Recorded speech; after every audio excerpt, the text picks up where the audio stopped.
Juru Selamat kita. Ya Bapa, terima kasih Tuhan, pagi yang indah kami datang bersyukur kepadamu. Kami mau memuji, menyembah, memuliakan nama.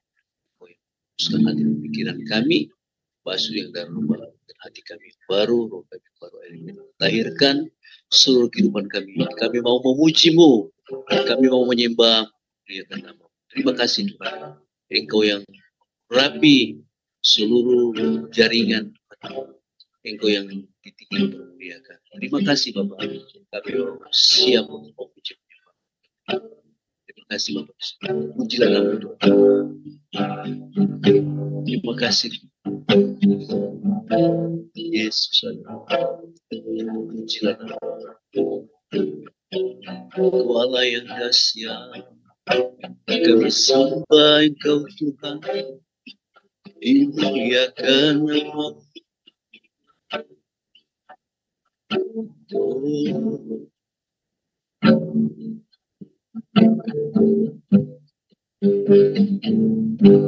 Kau Bapa yang mengasihi, kuasa-Mu memulihkan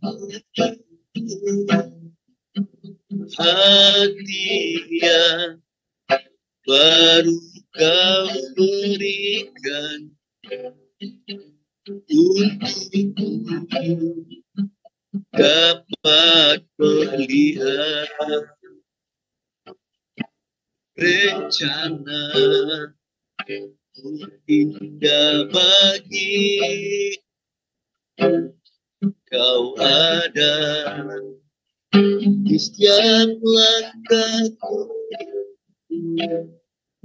Hati haus dan lapar akan Kau, katakan Kau segalanya.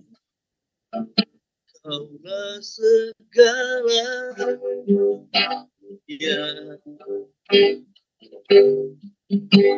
di dalam hidup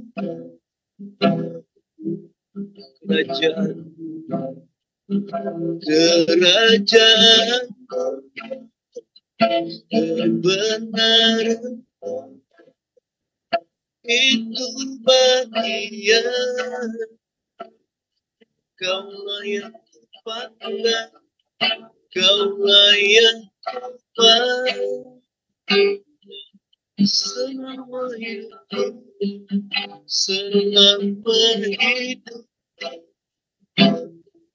Mengasihimu, mengasihimu, memuliakan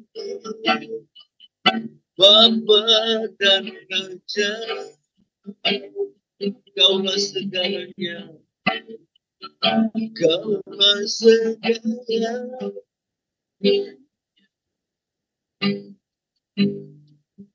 Di dalam hidup.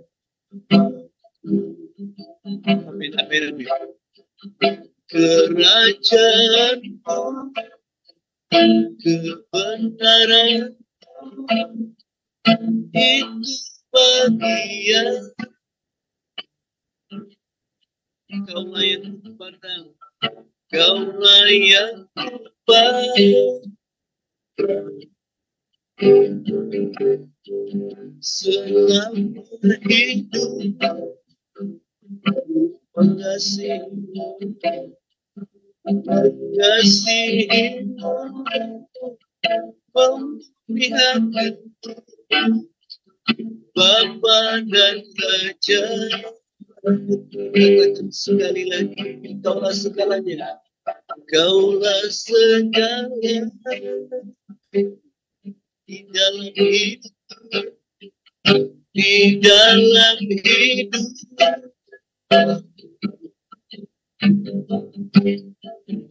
kerajaan kebenaran itu bagian. Kaulah yang kupandang, Kaulah yang kupandang.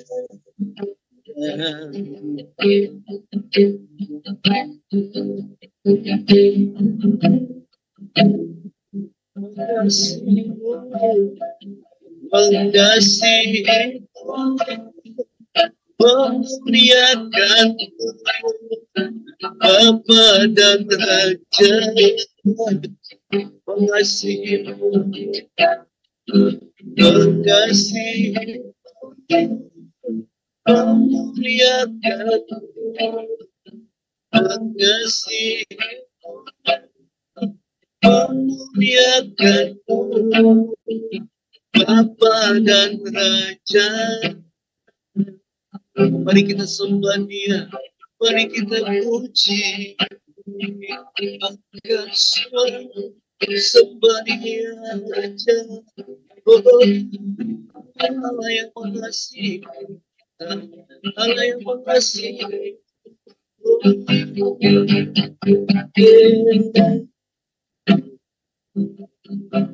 Bapa kami sembah, Bapa kami puji nama-Mu, Bapa kami muliakan,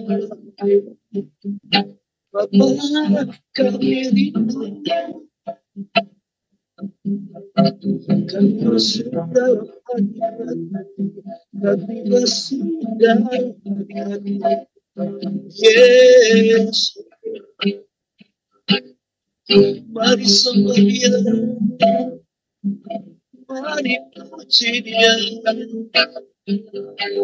angkat hatimu, angkat suara sembah Raja. Oh, Yesus, Yesus,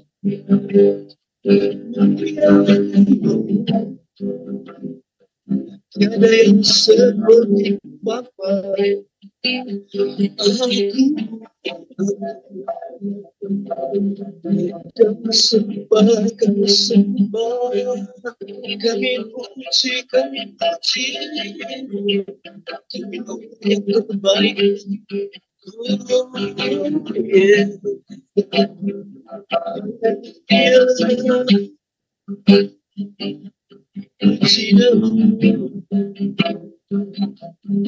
Terima kasih, terima kasih.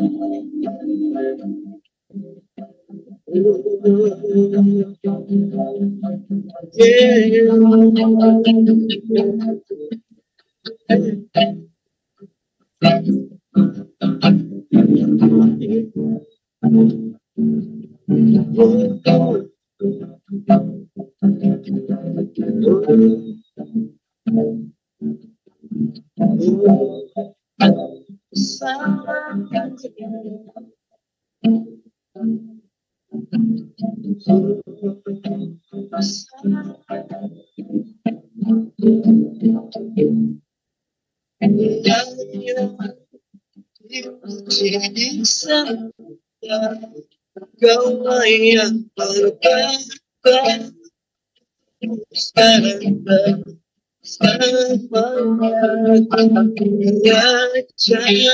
segala raja, apapun besar, Dia katakan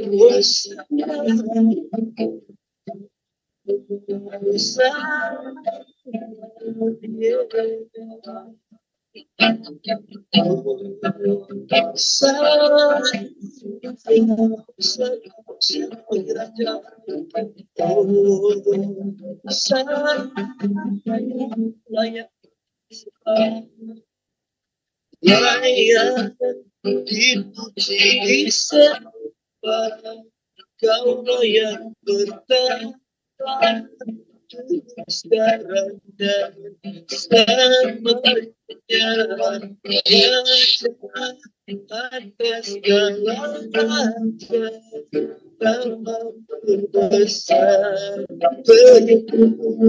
Dia layak disembah. Amin, amin. Layak dipuji disembah, Kau yang sekarang sekarang dan selamanya, Raja atas segala raja, besar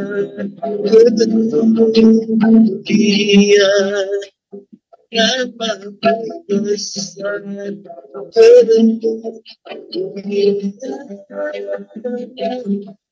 besar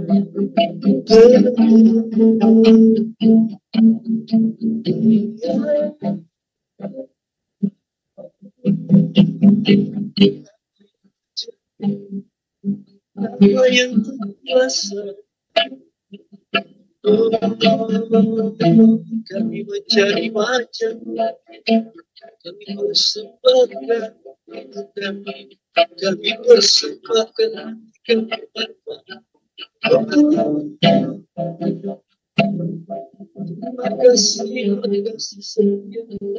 terima kasih Tuhan. Terima kasih Tuhan.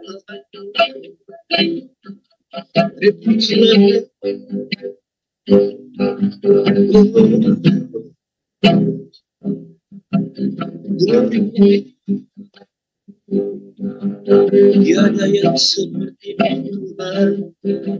Mari Kau lawat setiap kami Tuhan pagi yang indah itu. Mari Kau lawat setiap hati kami Tuhan. Mengalirlah kuasa, mengalir kuasa dari tempat hati, memulihkan hanya hujan. Yesus, terima kasih.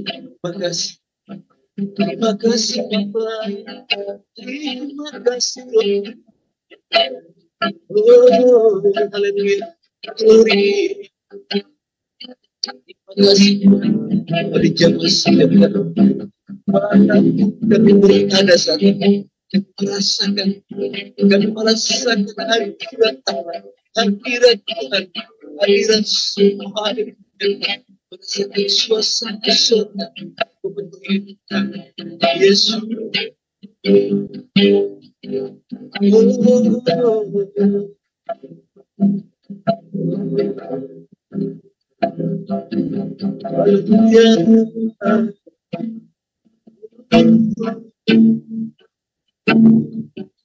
Yesus,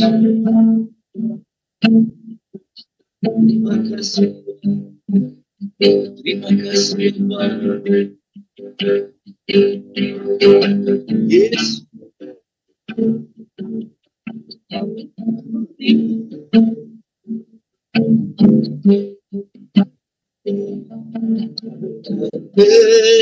terbatas kuasamu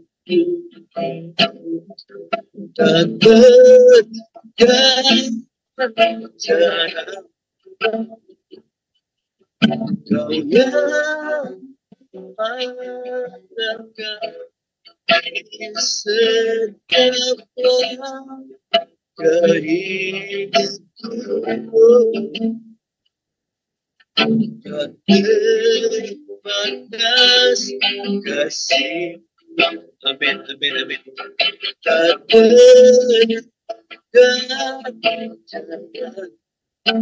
Yes, amin. Kau yang percaya di segala tak terbatas kuasa dan terbatas kuasa. Yes, amin, haleluya. Dan berkat cara Kau yang dekat di segala Kau yang percaya segala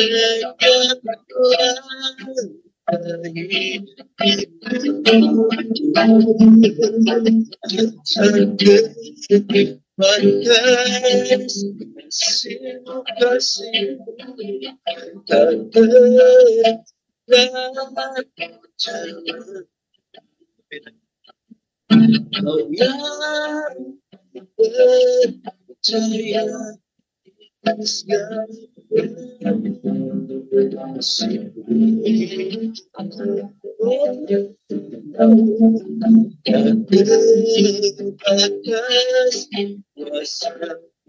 Yes, amin, amin.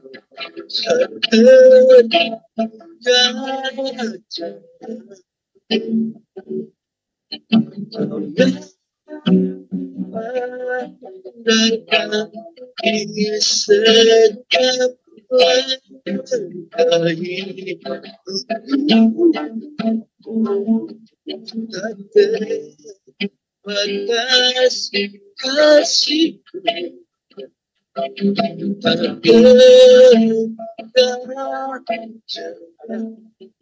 yang percaya, kau yang percaya di segala musim. Kau yang percaya di segala musim.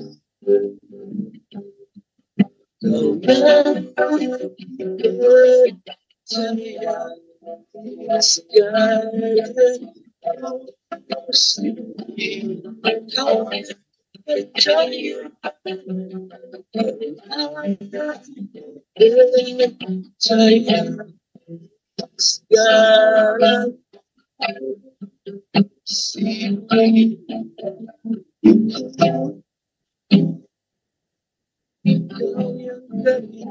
andalkan, yang kami percaya, satu-satunya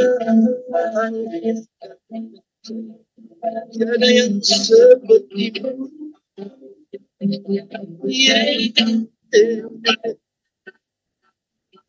Yesus, biarlah dengan segenap hati, segenap jiwa, segenap kekuatan, segenap akal, kami bersyukur, kami menyembah untuk muliakan nama. Oh haleluya, kami menghadiran semua menyembuhkan.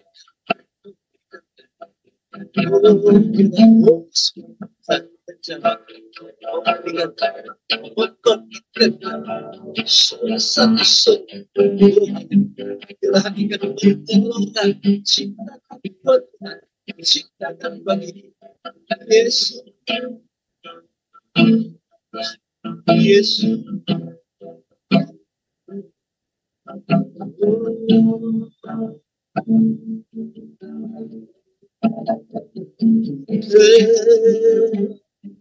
Denganmu, yes, amen. Kalau malaikat kita firman-Mu itulah dasar hidup yang berdaulat atas tertutup dengan amin.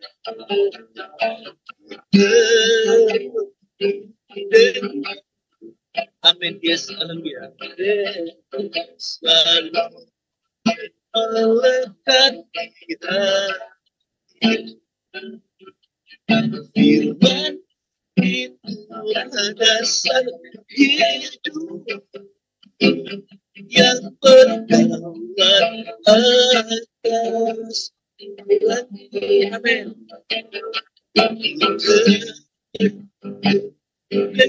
Kami tahu dengan selalu melekat kita. Amin, amin. Firman itulah dasar hidup yang berdaulat atas firman yang kami kejar, firman landasan hidup kami, firman yang kami pegang. Oh,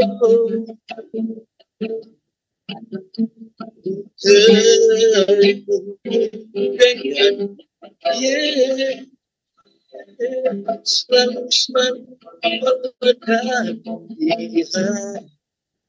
Amin, yes. Firman itulah dasar hidup yang berdaulat atas. Sekali lagi nanti serahkan kepada hambanya kepala ini. Dengan yes, selalu melekat di hati. Imanmu itu dasar yang berdaulat atas.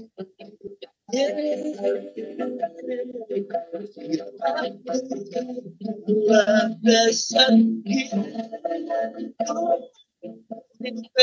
yang berdaulat atas. Firman-Mu itu pada saat ini yang berdaulat atas.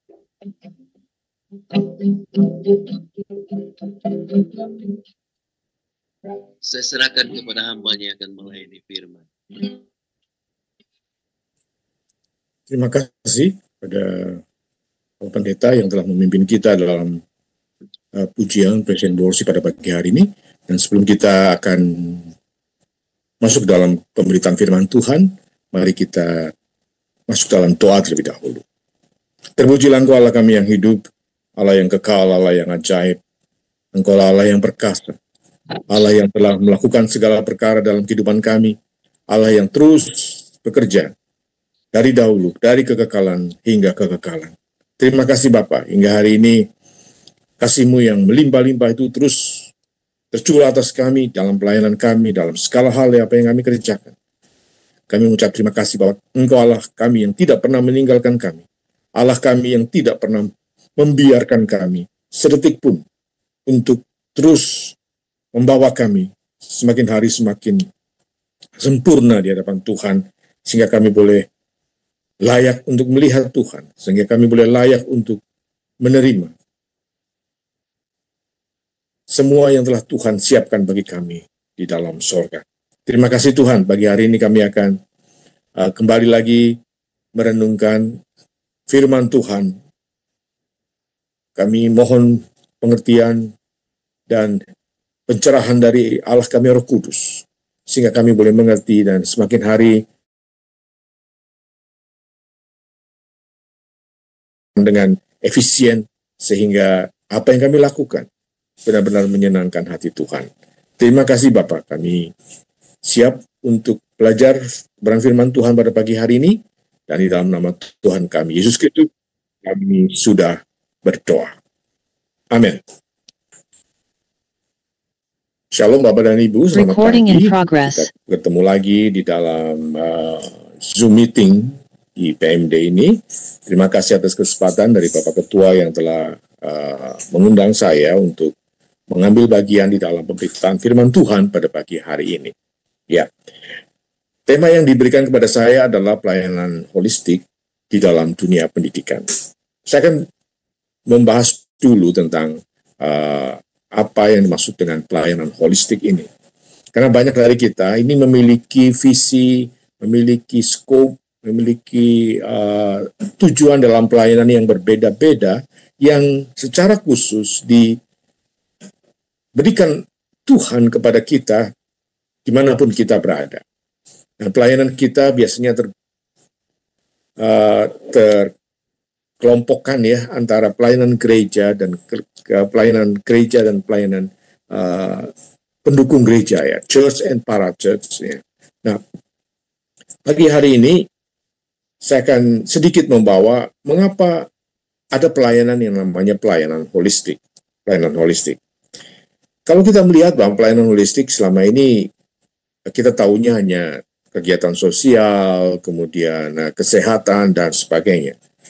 Nah, dasar firman Tuhan di dalam pelayanan holistik ini saya ambil pertama kali di dalam Perjanjian Lama, itu terambil dari kitab Kejadian pasal 1 ayat 31.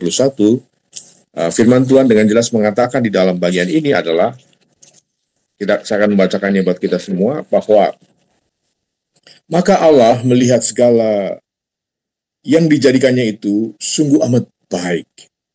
Jadilah petang dan jadilah pagi, itulah hari ke-6. Jadi Allah melihat bahwa segala sesuatu yang dijadikannya sungguh amat baik. Ketika Allah menciptakan alam semesta ini di hari pertama, kedua, ketiga, dan 4 dan 5, dan semua yang diciptakan itu dikatakan sangatlah baik. Sangatlah baik. Kata baik di dalam bahasa Ibrani itu tov. Ya, tov. Ya. Dan mungkin identik, ya, saya belum menyelidiki apakah identik dengan top, ya, di dalam bahasa Inggris, atau top dalam bahasa Indonesia, tetapi yang jelas amat baik adalah tov. Baik ini bukan dari kacamata manusia, apalagi kacamata manusia sesudah dia jatuh di dalam dosa, pemikirannya, kemudian kehendaknya, semua itu sudah tercemar oleh dosa.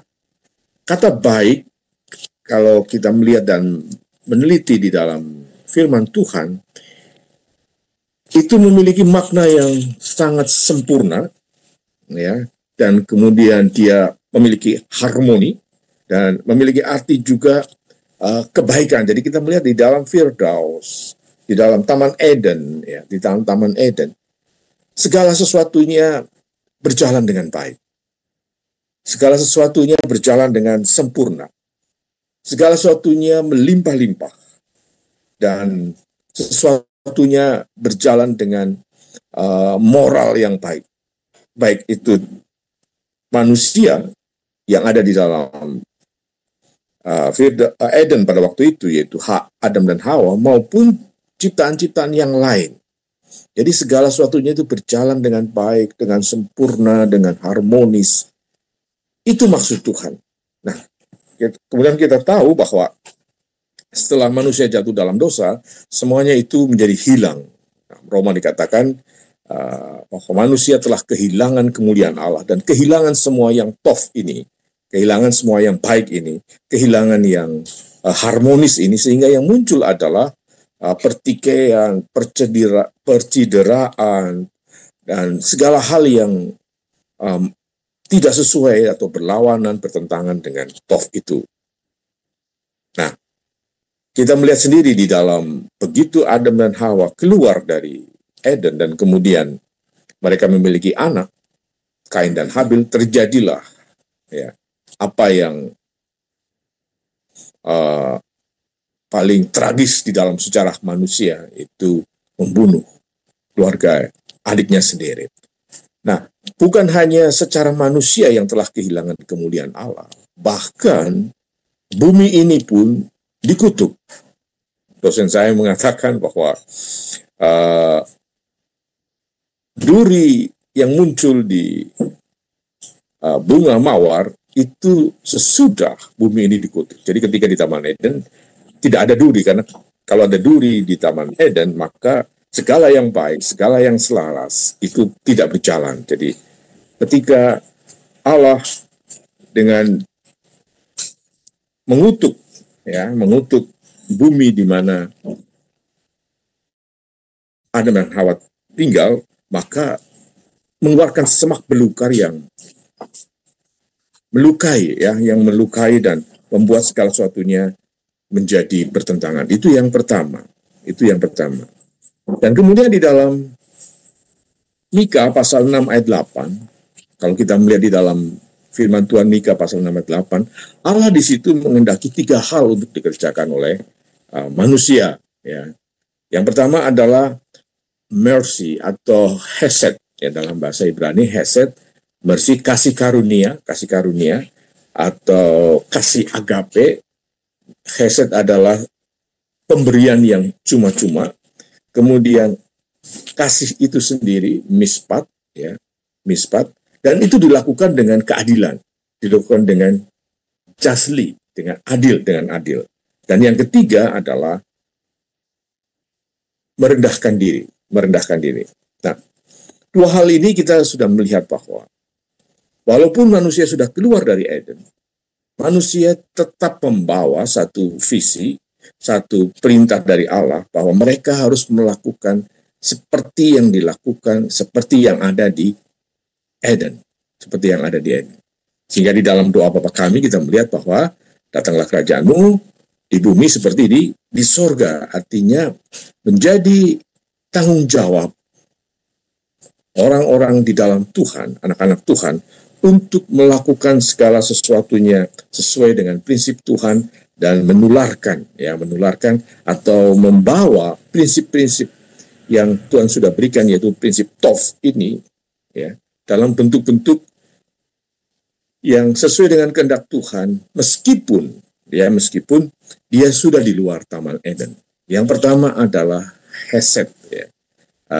Kalau dalam bahasa Indonesia agak berbeda memang artinya, dengan kebaikan, ya, dengan adil. Kita tahu bahwa hal inilah yang sangat bertentangan dengan yang terjadi di dalam dunia ini. Ya. Dunia ini sama sekali kalau kita melihat tidak ada yang adil. Meskipun itu di dalam pelayanan berusaha untuk seadil-adilnya, namun seringkali yang terjadi adalah kita melihat banyak sekali ketidakadilan, meskipun itu di dalam gereja sendiri ataupun di dalam pelayanan. Tetapi itu bukan suatu alasan buat kita untuk menyerahkan atau menyerah diri sehingga kita tidak berlaku adil bagi Tuhan. Ya. Nah, karena adil ini adalah sesuatu yang harus diusahakan, ya, harus diciptakan, harus dinomorsatukan. Kita tahu bahwa di dalam Mika, bangsa Israel itu dibuang oleh Tuhan dengan alasan bahwa mereka tidak melakukan hal ini kalau kita membaca dalam Mika pasal yang ke-6 ini. Dan Allah murka karena bangsa Israel lebih memilih prinsipnya Omri maupun prinsipnya Ahab yang sama sekali tidak melandasinya di dalam tiga hal ini, yaitu keadilan, belas kasihan, dan merendahkan diri. Semua orang ingin boast, semua orang ingin menyombongkan diri, semua orang ingin nomor satu, semua orang ingin menjadi yang terbaik. Kalau perlu sikut kanan, sikut kiri, kalau perlu injak kanan, injak kiri, tendang kanan, tendang kiri, belakang muka, belakang juga, untuk mendapatkan posisi, mendapatkan apa yang dia inginkan, untuk mendapatkan apa yang dia mau. Nah, inilah bertentangan dengan apa yang Tuhan mau. Hendaklah kamu merendahkan diri. Di dalam Lukas, Tuhan Yesus dengan sangat jelas mengatakan bahwa yang menjadi pemimpin itu adalah yang melayani. Mereka yang di belakang, mereka yang humble, mereka yang merendahkan diri, itulah yang layak menjadi seorang pemimpin. Berikutnya, bangsa Israel dihukum Tuhan oleh karena mereka tidak mengasihi dengan adil. Ya, mereka tidak menciptakan, membawa prinsip-prinsip Eden ini ke dalam kehidupan mereka. Padahal tiga hal ini adalah tiga prinsip Tov yang Tuhan mau, yaitu adanya kasih karunia, adanya kasih dan kebaikan, dan merendahkan diri. Ya. Bahkan kasih ini menjadi sangat langka di dalam dunia ini, dan untuk itulah Allah menghendaki bangsa Israel sebagai umat pilihan Allah untuk menjadi pionir, untuk menjadi hal yang utama, menciptakan atau membawa satu perubahan di dalam dunia ini dengan tiga hal ini, yaitu yang pertama adalah tadi kasih karunia, kemudian kebaikan, dan merendahkan diri. Karena di dalam dunia ini yang muncul adalah semua kebalikan dari apa yang Tuhan kehendaki. Nah, itu dasar pelayanan holistik di dalam perjanjian lama. Dalam perjanjian baru kita sudah juga melihat bahwa Tuhan Yesus sendiri mempraktikkan hal ini yang terkait dengan pelayanan holistik ini di dalam Matius pasal yang keempat, sebelum Tuhan Yesus membuka pengajarannya di dalam khotbah di bukit, dikatakan di situ bahwa dia berkeliling ke tanah Galilea, dia mengajar, dia berkhotbah, memberitakan kerajaan Allah, dan dia menyembuhkan, dia melenyapkan penyakit dan kelemahan di antara bangsa ini. Jadi ini pelayanan dari Yesus sendiri, itu sudah mencakup semua hal, ya, semua hal. Jadi Tuhan mau keselamatan itu bukan hanya sektoral saja, bukan hanya di dalam rohani saja, tetapi keselamatan itu mengembalikan apa yang tov, yang dimaksudkan oleh Tuhan ke dalam dunia ini, menjadikan prinsip kerajaan surga, ya, jadilah kehendakmu apa yang di surga, di bumi, dan apa yang di surga. Artinya bahwa pelayanan di dalam nama Tuhan Yesus, ya, apapun itu bentuknya, bahkan itu gerejawi, non-gerejawi, ataupun yang lain, harus berpikir dengan sangat presisi bahwa mereka harus membawa tov ini, prinsip tov ini, gitu, memberikan dengan kasih karunia, menyalurkan kasih karunia, kebaikan, dan dalam hati yang penuh dengan kerendahan diri, dan tidak mencari kepentingan diri sendiri. Ya, ini yang dilakukan oleh Tuhan Yesus, bahwa pelayanan Tuhan Yesus tidak pernah pelayanan yang single sektoral, hanya mengajar saja. Bahkan pelayanan yang pertama itu bukan berkhotbah. Pelayanan pertama itu, mujizat yang pertama dilakukan Tuhan Yesus itu mengubah air menjadi anggur, ya, air menjadi anggur di Kana. Itu pelayanan yang utama, melenyapkan segala hal yang memalukan di dalam dunia ini.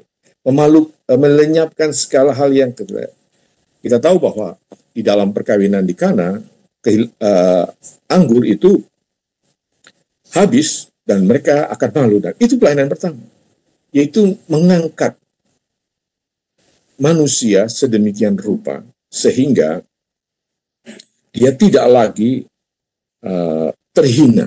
Ini pelayanan yang pertama. Pelayanan yang pertama dari Tuhan Yesus. Baru kemudian dia mengajar, memberitakan kerajaan Allah, dan seterusnya.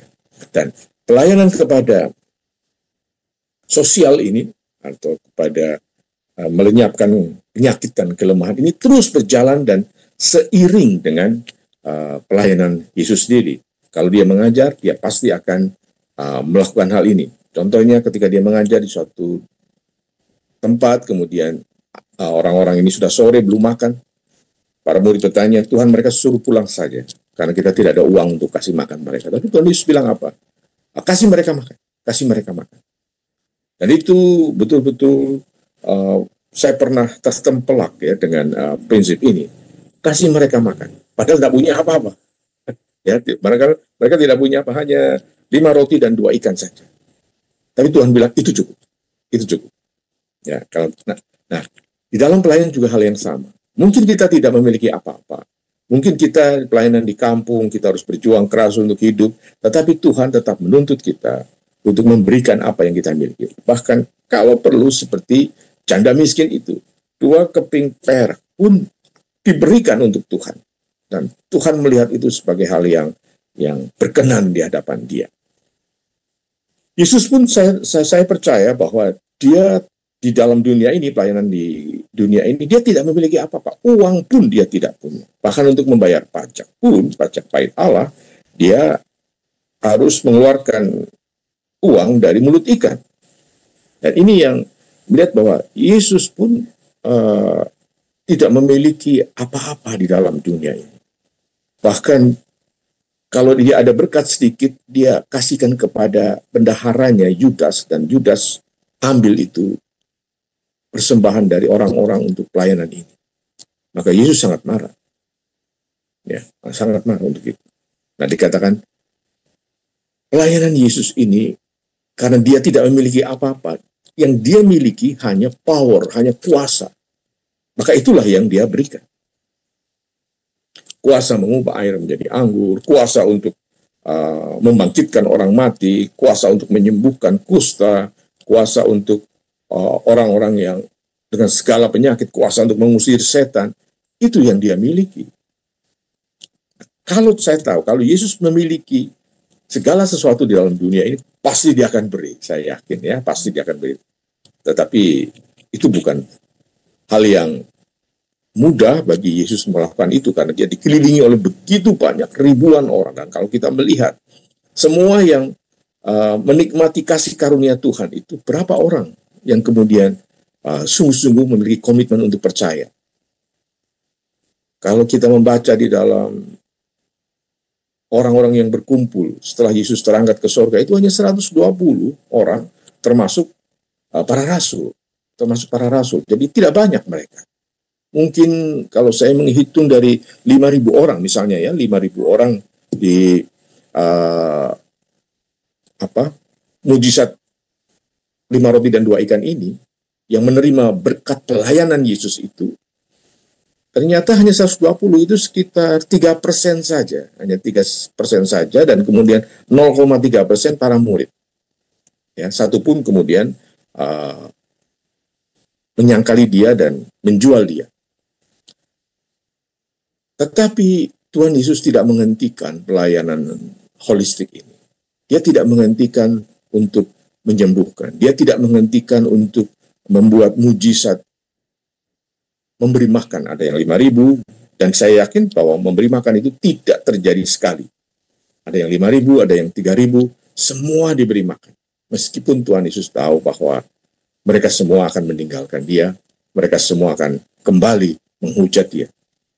Yesus tidak pernah sakit hati tentang hal itu. Karena prinsipnya adalah mengembalikan hesed itu, mengembalikan apa yang tof itu, dan mengembalikan apa yang menjadi mispat atau kebaikan itu ke dalam bumi ini, di bumi ini.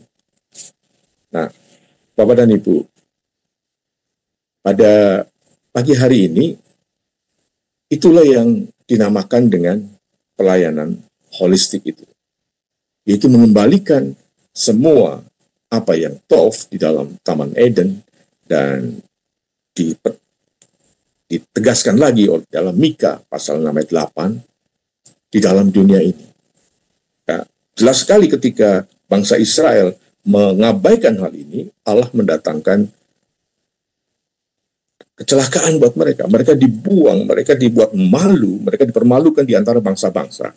Inilah yang terjadi. Nah, gereja, kita masuk ke dalam gereja mula-mula juga melakukan hal yang sama. Cara hidup gereja yang mula-mula adalah mereka menjual semua harta untuk pelayanan.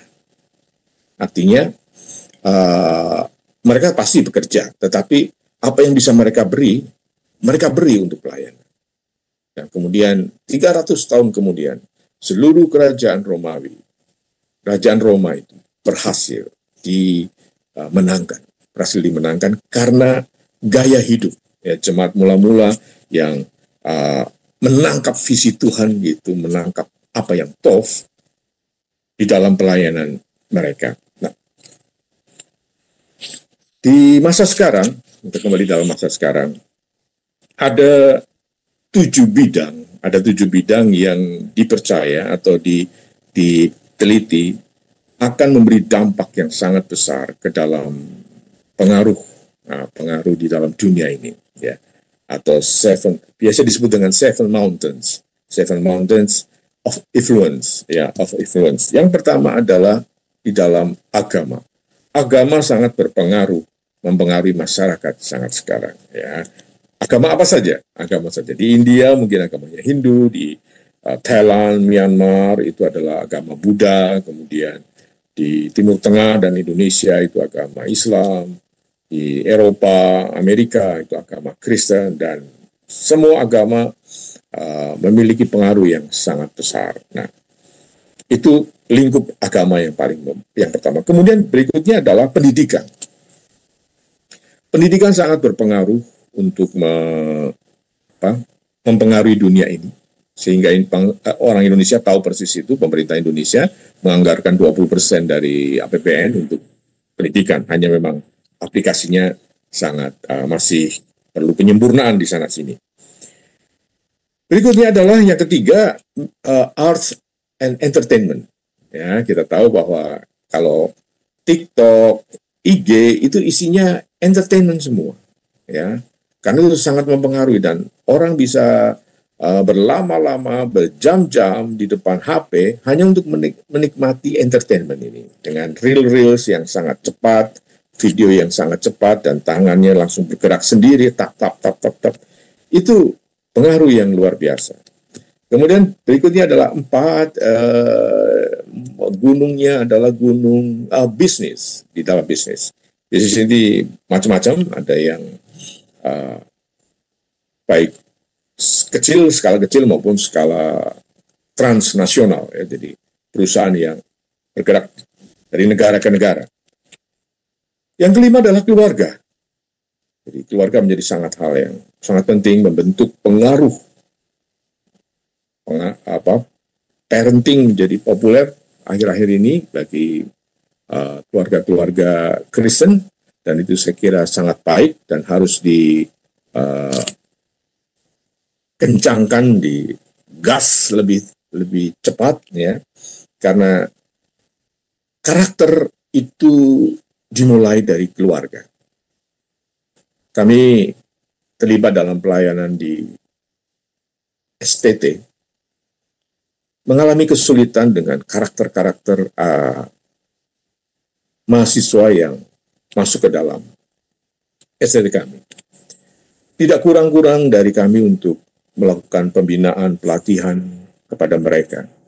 Tetapi kemudian kami menyadari bahwa setiap mereka yang masuk ke dalam STT ternyata sudah memiliki karakter yang tersendiri. Karakter yang dibina dari keluarga. Karakter yang dibina ketika mereka ada dalam kandungan. Karakter yang sudah ditanamkan ketika mereka lahir, ketika mereka besar, ketika mereka umur 1 tahun, umur 2 tahun, umur 3 tahun, di balita, batita, itu karakter-karakter yang mereka bentuk. Sehingga pihak STT pun sangat kesulitan untuk membina karakter mereka. Karena semua sudah jadi. Jadi kalau kita ingin memberikan atau menciptakan hamba-hamba Tuhan yang baik, itu bukan dari STT, tetapi dari keluarga. Ya, karena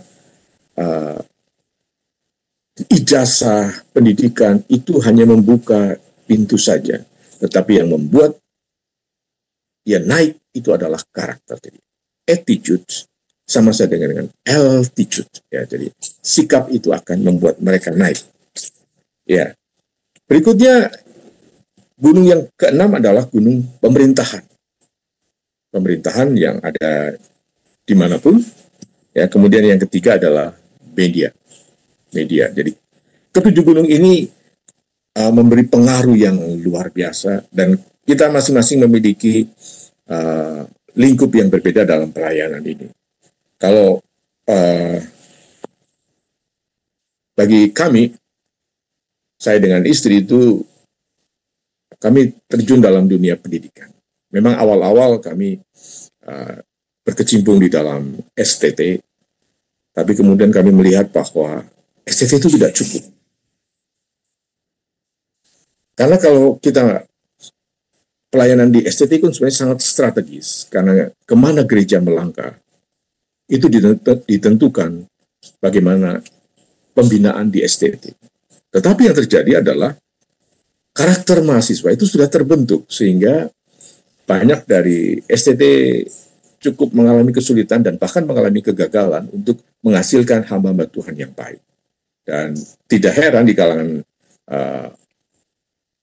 hamba-hamba Tuhan seringkali memilih mahasiswa yang sedang praktek di gereja mereka, dan mereka kadang-kadang mengeluh karena sikap dari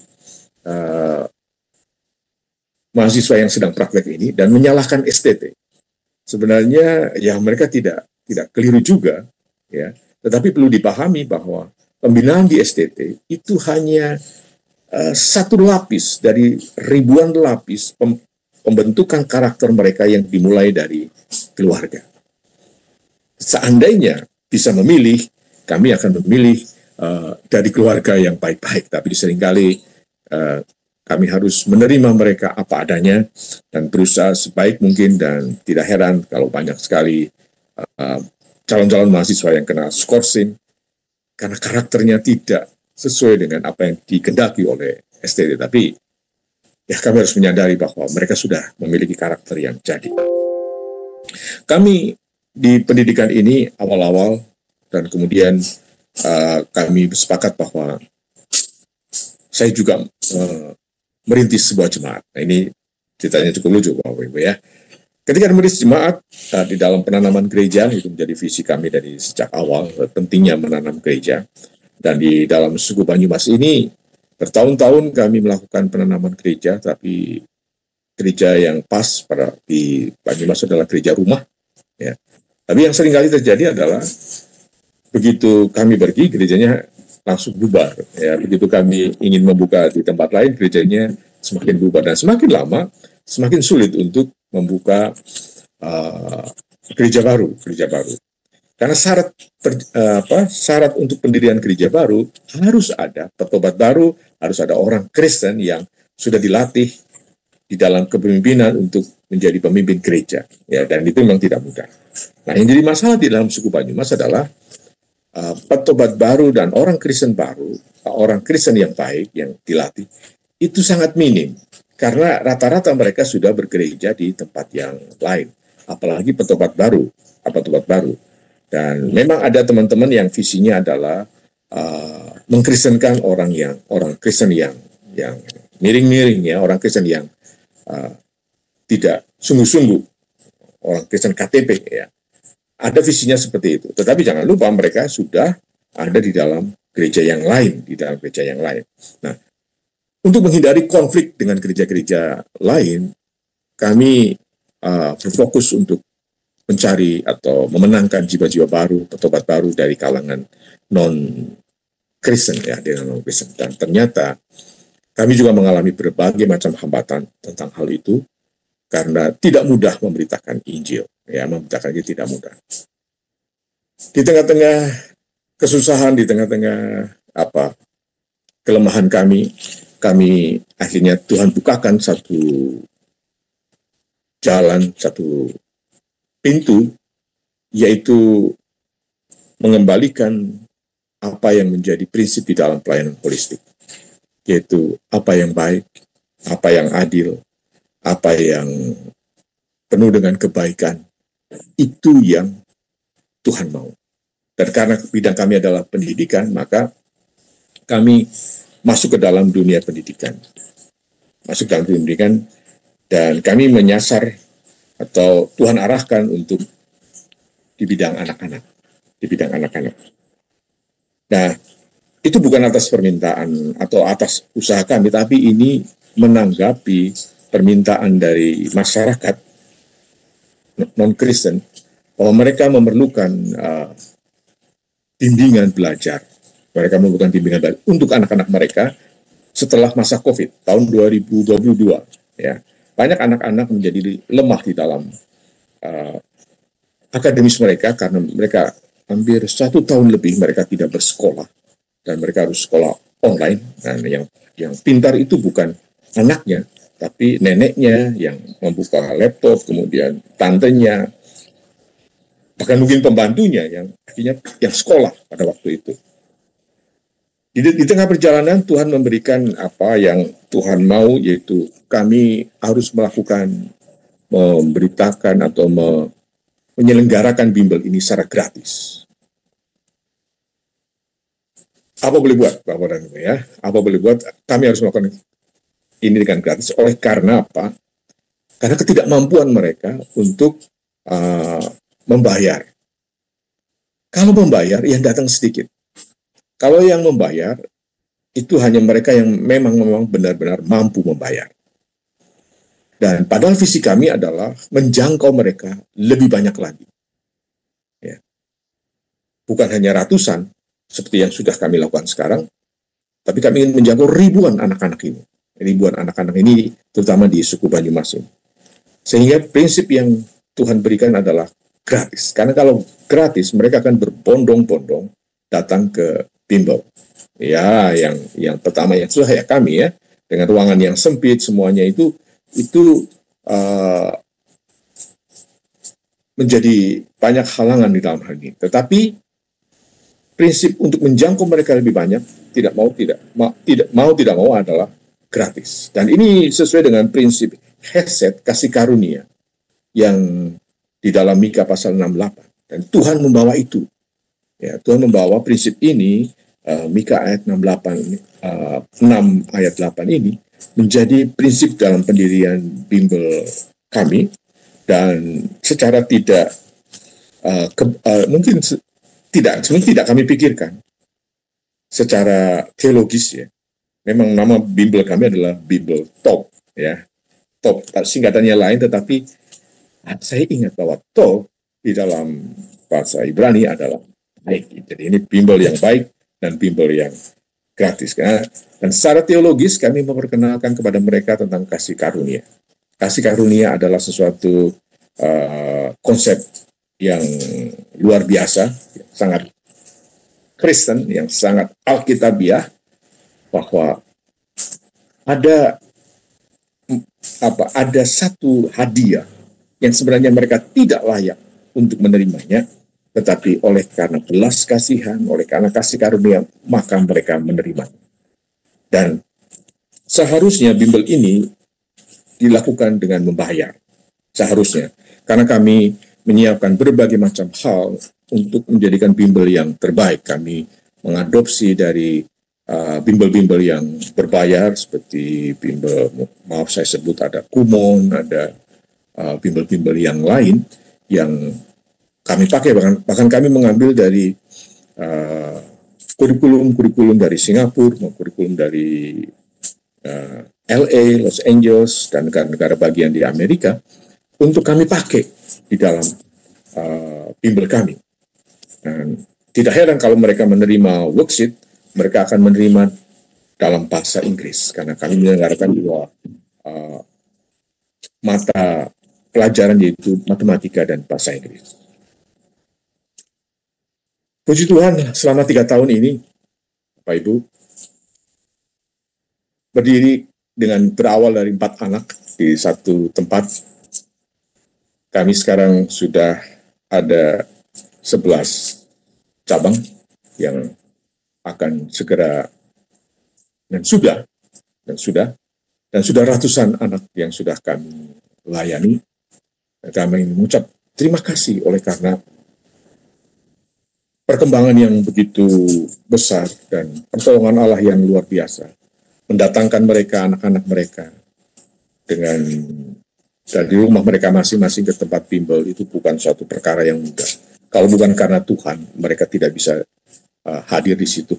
Kalau bukan karena Tuhan yang memampukan semuanya itu, pelayanan kami tidak ada apa-apanya. Semua hanya karena Tuhan saja.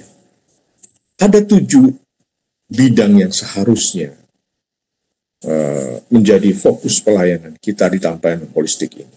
Ya, kita masing-masing punya panggilan yang berbeda-beda, tetapi yang jelas bahwa pelayanan holistik adalah pelayanan yang sebuah keniscayaan di dalam pelayanan, sebuah hal yang harus dilakukan di dalam pelayanan.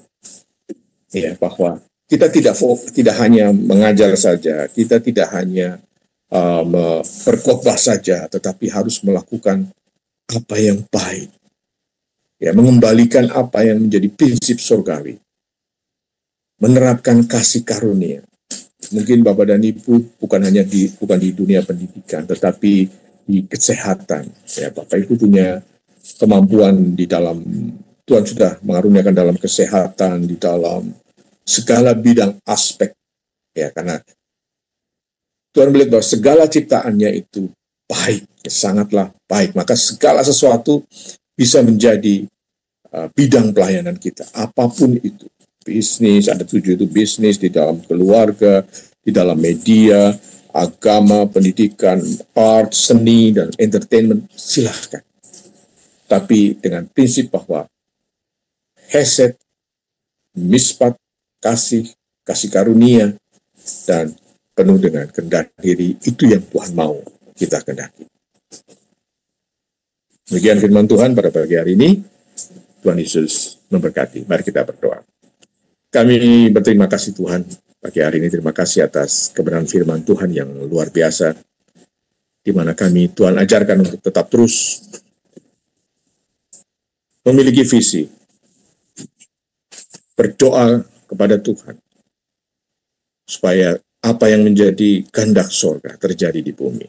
Apa yang baik di Taman Eden, apa yang menjadi maksud Tuhan untuk membagikan kasih karunia itu, berlaku kasih karunia, bertindak penuh dengan kebaikan, tetap merendahkan diri di hadapan Tuhan. Itu yang terus kami lakukan.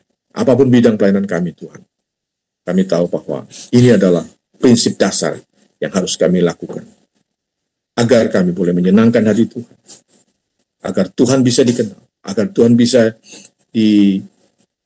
mereka mencari kebaikan Tuhan, mencari siapa itu Tuhan yang kami sembah. Terima kasih, berkati hamba-hambamu yang hadir pada pagi hari ini, dan biarlah damai sejahtera-Mu turun atas mereka. Di dalam nama yang kudus Tuhan kami Yesus Kristus, kami sudah berdoa. Amin. Saya kembalikan